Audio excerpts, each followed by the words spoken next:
building wealth, it's a goal. A lot of us have, right?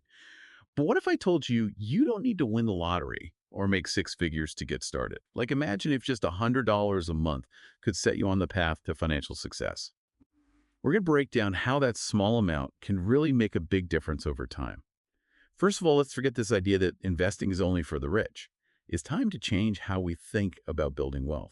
It's not about having tons of money. It's about being consistent and making smart choices, even if you're starting small. Think about it like building a house brick by brick. Each $100 you invest is another brick in that foundation. But before you even think about where to put that money, you need a plan. Like, what are you working towards?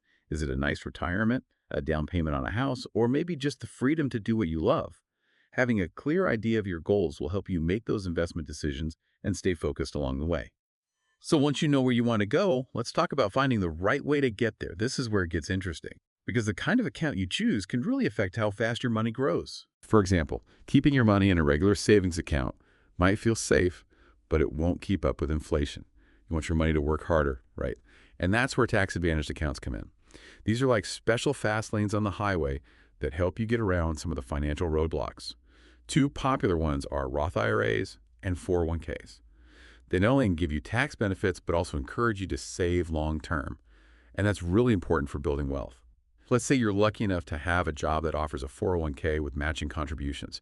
Don't underestimate that. It's like free money. It automatically boosts your investment. Imagine starting off with $200 instead of just $100. That's how powerful employer matching can be. Okay, so you've set your goals, picked your investment account, and maybe you even have some help from your work. Now it's time for the real fun part, figuring out what to actually invest in. And this is where it gets exciting because we're talking about all those different investment options. Remember those bricks we were talking about?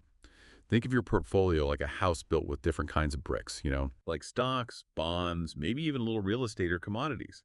Each one helps make your financial house stronger and able to handle anything. So let's start with stocks. They're like owning a little piece of a company. And when that company does well, the value of your stock goes up too. It's like getting a slice of a bigger and bigger pie. Now with stocks, there are different types. You've got large cap stocks. Those are like the big famous companies everyone knows. And then you've got small cap stocks. They're like the newer businesses that have a lot of potential to grow really fast. Bonds, on the other hand, are more like loans that you give out to the government or companies. They're usually more stable than stocks. But you might not see as much growth. Think of bonds as the strong foundation of your investment house. They bring in steady income and kind of balance out the ups and downs of the stock market.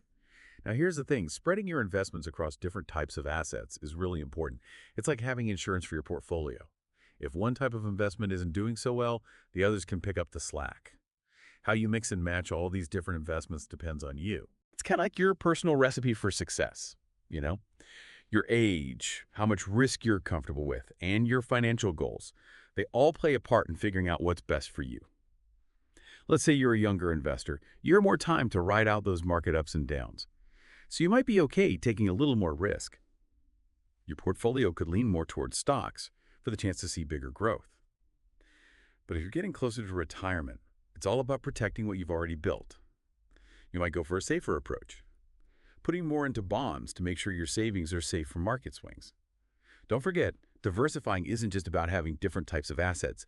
It's also about spreading your money within those types. For example, don't put all your stock money in one company or industry. Invest in a bunch of different ones. This helps you avoid big losses if one area of the market doesn't do well. I know this might sound a little overwhelming, especially if you're just starting out, but there's a really cool tool you can use, dollar cost averaging.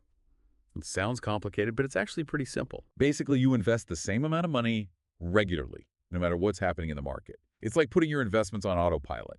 You take the emotion out of it and can actually end up buying more shares when prices are low and fewer when they're high. This can help bring down your average cost over time. Remember, investing is a long game. The market is going to go up and down. There will be times when you see your investments drop, and it's normal to get a little nervous. But don't panic and sell everything. Think of it like riding a roller coaster. There are going to be some drops and twists and turns. But the important thing is to stay in your seat for the whole ride. History shows us that the market always bounces back. It always reaches new hikes eventually.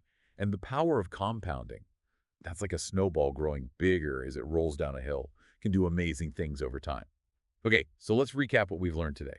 We debunked the myths that you need a ton of money to start building wealth. We talked about how powerful it can be to invest just $100 a month consistently and with a good strategy. We covered setting clear goals, picking the right places to put your money, and building a diversified portfolio that matches your risk tolerance and how long you plan to invest.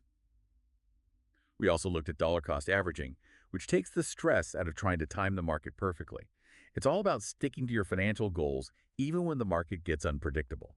Remember that feeling you get after a good workout, that sense of accomplishment? Building wealth is kind of like that. It takes discipline and patience, and you got to be willing to stick with it even when things get tough. But the payoff is definitely worth it. The journey to financial well-being doesn't have to be scary. Start small, keep going, and remember that every $100 you invest is a step closer to a brighter financial future.